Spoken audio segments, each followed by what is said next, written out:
that this action is illegal and procedural and a blatant violation of the ODM constitution as well as the principles of natural justice. At no time have I been informed of any allegations against me, be they of indiscipline, insubordination, or incompetence in the execution of my duties as the Secretary General. Neither have I been invited to respond to any complaints in and out of the party on any matter that would constitute grounds for removal of a Secretary General. Consequently, no lawful organ of the party has invited me to any hearing. Indeed, as far as internal differences in opinion go, my only cry is that I have refused and I oppose any plans and schemes within the party to support President William Ruto's re-election, because I have held and continue to hold the firm position that this country cannot afford another 5 years of this expensive, divisive, incompetent and disastrous Ruto misadventure. Kleptocracy is not a philosophy that an entire nation can give a second chance. This month marks the beginning of my 9th year as SG of ODM. I am the longest serving individual in that position.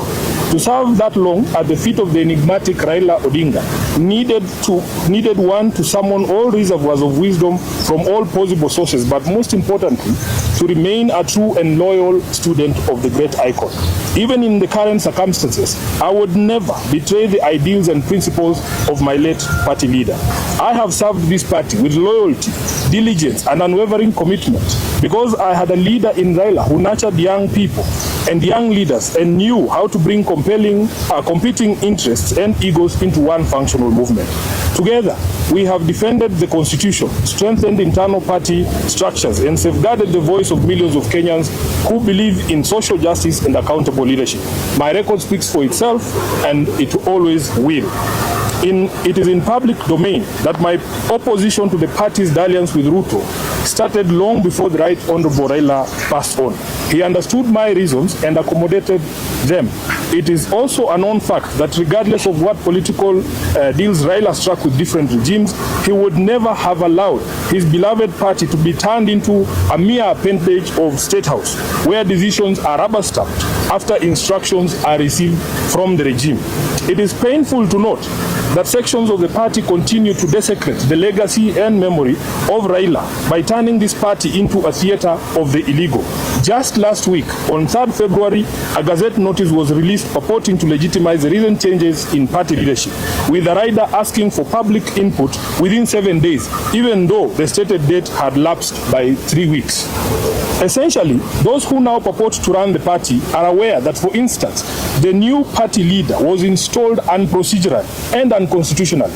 These shortcuts and illegal edicts reflect the bad manners that progressive institutions and individuals pick up as soon as they get cozy with William Ruto. I leave it to the party members to judge if this really is the path that the Right Honorable Raila Odinga had set for us. Just 4 months after his death, we can all agree that Raila must be turning in his grave. In recent times, many respected personalities within the movement have reached out to me and the rest of the leadership, seeking a middle ground of unity, at least until the National Delegates Convention is called. I may not mention all of them, but the party trustees, and they know themselves, as well as Mama Ida Odinga and Her Excellency Ruth Odinga, the women representative for Kisumu, among others, have worked tirelessly to try and unite the party and renew the spirit of Raila in the party. But it seems the rest of the leadership, answering to instructions from elsewhere, has been unable to embrace dialogue. I want to assure our members across the country that this is not about positions. It is about principle. It is about protecting the integrity of our party. It is about ensuring that ODM remains a democratic institution governed by rules and not by impulses. And whatever actions I take from here, obviously after wide consultations, I will do so with my head held high, knowing full well that I have never once let down my leader, the Right Honorable Raila Odinga, or the members of this party who are its backbone. As I said in Busia, Raila did not raise cowards. He did not teach us to run away from hardship or challenges, but to confront them head on. Our party constitution places a responsibility on us to fight for ODM, and fight we shall.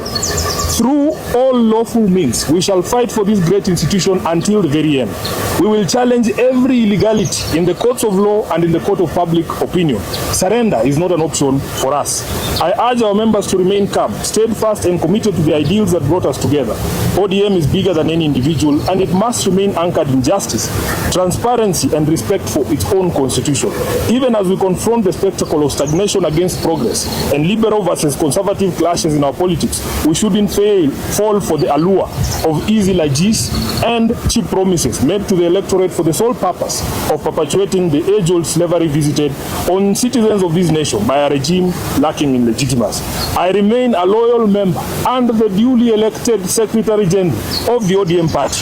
I remain committed to the struggle for a fair, just and democratic Kenya. As I navigate this period, I ask for your prayers and goodwill, but most importantly, for all of you to remain vigilant in guarding the freedoms that Raila Odinga taught us never to compromise over.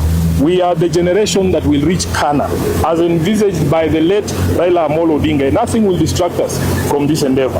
I am grateful to all of you for all the messages of support, and I want to assure you that we will be back to the grassroots, bigger and more energized, beginning this Sunday in Kitengela. Thank you very much, and God bless you.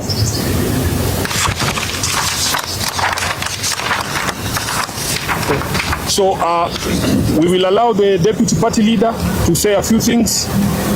The Honorable Governor James Orengo will say a few things, and the Honorable Winnie Odinga will say a few things. Then we will take questions. Thank you. I think a few days back, I raised an alarm that ODM party is now being remote controlled from State House. And I also raised an alarm that there is an attempt to do a hostile takeover of ODM party. Now, this was not baseless. I want to inform you that last Friday, I received a call from chairperson of ODM, Madam Gladys Wanga. And Gladys Wanga gave the call to party leader, Uhuru Odinga. And Honorable Uhuru requested a meeting with me, which we set for Monday.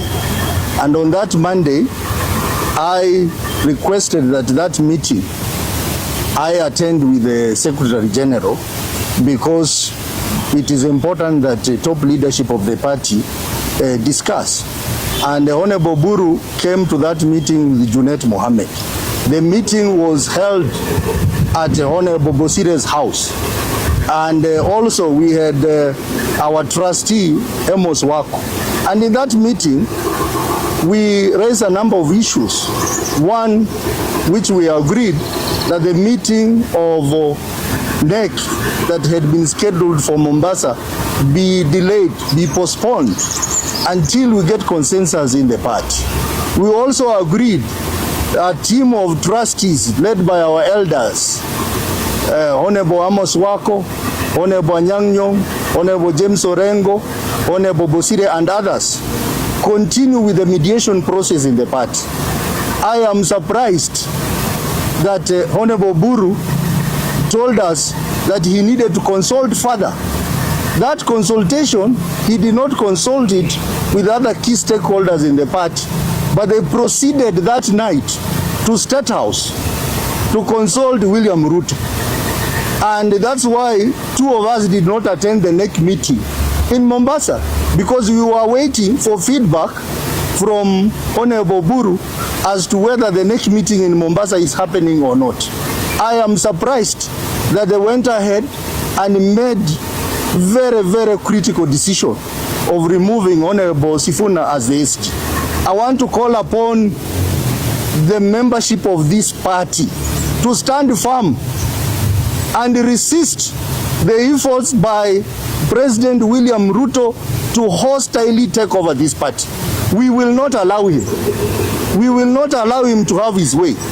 And I know that many other leaders are going to join this cause. So we want to ask our members, especially in our stronghold, to remain calm, that Sifuna is going nowhere. And I had said that if Sifuna goes, I will also go. I want to say that these members have agreed that we will fight the war, and we still recognize Sifuna as our legitimate Secretary General, as you will discover shortly. We want to say that there is a pair in this party which is an axis of evil. They know themselves, I'm not going to mention their name, who are working day and night to assist William Ruto to wreck this party. We will not allow you. And that's why we are saying, from this weekend, we are going to the people. We are going to our supporters, starting with Kitengela on Sunday, and on 21st, we are going to Vihiga, Kakamega, and Bungoma.